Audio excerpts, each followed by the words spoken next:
검찰이 대장동 개발 비리 사건의 항소를 포기했습니다. 검찰 내부는 물론 여야 공방이 격화되며 후폭풍이 일파만파 확산하고 있는 모습입니다.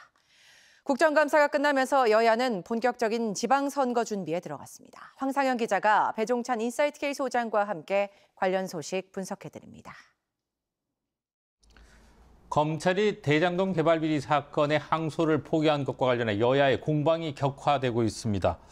먼저 민주당은 애초 조작 기소였고 항소 포기 결정에 검찰 내부 반발을 조직적 항명이라고 보고 있는 거죠, 소장님? 그런데 그렇게 해석되기에는 석연치 않은 곳이 너무 많은 것이죠. 왜냐하면 이건 결과적으로 검찰의 기존의 관행이 중요한데 항소하지 않았다는 것은 윗선으로부터 영향을 받은 거 아닌가. 지금 이제 불거져 나오거든요. 정성호 법무부 장관이나 그 윗선에서. 그러다 보니까 검찰의 윗선이 되겠죠. 그러다 보니까 이게 일선 수사했던 검사들은 분란이 또 이른바 검찰 내부의 어떤 논란이 될 수밖에 없는 것이고, 결과적으로는 이 관련 건이 대장동 수사입니다. 이 사안은 쉽게 가라앉기 힘들고 일파만파 확대될 가능성이 높아 보입니다. 국민의힘은 항소 포기를 대통령실 등 윗선 외압 의혹에 초점을 맞추고 있죠. 정성호 법무부 장관의 탄핵을 거론하고 있고요. 이 같은 주장은 어떻게 보세요? 그냥 이것은 검찰이 항소를 해야 된다면 항소를 하고 그 항소심에서 다투면 될 부분이거든요. 그런데도 불구하고 상당히 피의자들에게 유리한 국면으로 가게 됐다. 이게 이제 기존의 검찰과는 달랐다. 또 정권에 영향을 받느냐라는 의심과 오해를 살 수밖에 없는 것이고, 그만큼 국민의힘은 이 부분에 대한 공세가 또 지속될 수밖에 없는. 왜냐하면 특검도 가동되고 있죠. 그리고 또 내란 정당 아니냐라고 또 이 수세에 몰리고 있는 상황에서 국민의힘으로서는 반격의 빌미를 잡은 것으로 해석됩니다.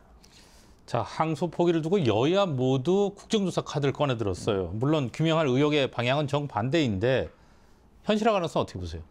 전혀 없다고 보기는 어려울 것 같아요. 그런데 국정조사를 한다고 해서 관련된 내용이 구체적으로 진상이 규명이 될까요? 왜냐하면 누구의 이야기를 들을까요? 그러면 정성호 법무부 장관을 불러다가 그렇게 지시한 게 그런 의도가 있었느냐. 결과적으로는 국정조사가 할 가능성도 높지 않지만 설사 국정조사를 가더라도 여야 공방만 깊어지고 진영 간 대결 구도만 되지 정작 진상규명은 어려울 것으로 보이는 것이죠.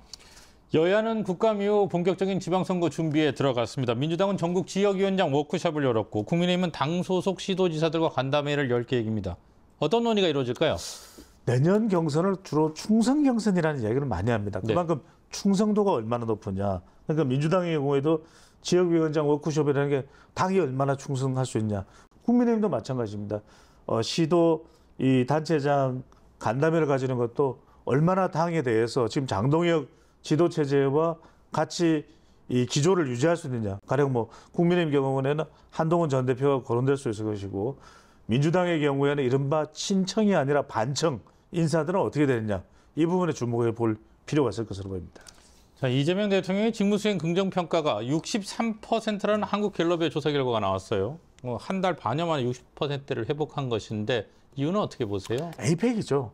이런 행사를 통해서 적어도 적게는 3에서 많게는 7%포인트인데 그대로 지금 갤럽 조사에서는 오른 폭을 보면은 그 이유가 되겠죠. 그런데 에이펙이 왜 그러냐? 더군다나 행사도 경북 경주에서 열렸습니다. 그러니까 보수 지지층까지도 일부 흡수를 할 수 있다는 거죠. 다만 이런 것들이 합의문도 그렇고 원자력 추진 잠수함이 어디에서 만들어질 수 있냐는 부분, 그다음에 이 당과 또 용산, 이재명 대통령과 정청래 대표 사이의 소통에는 조금 더 갈등 요인도 있습니다. 이런 부분이 앞으로 대통령 지지에 어떤 영향을 줄 수 있는지도 지켜봐야 될 것으로 보입니다. 네, 어떠한 얘기는 TBC 뉴스 유튜브 채널을 통해서 조금 더 나눠보도록 하겠습니다. 고맙습니다. 감사합니다.